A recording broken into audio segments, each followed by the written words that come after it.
Right, these two cubes have equal volumes.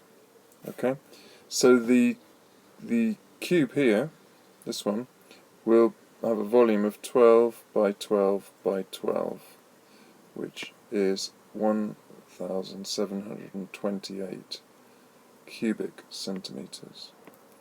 Now, the cuboid, this one, has the same volume, but we don't know its height.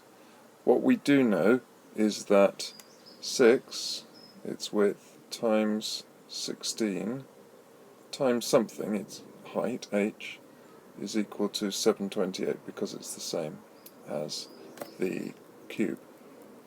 So from that we know that our height, h, will be 1728 divided by 6 times 16.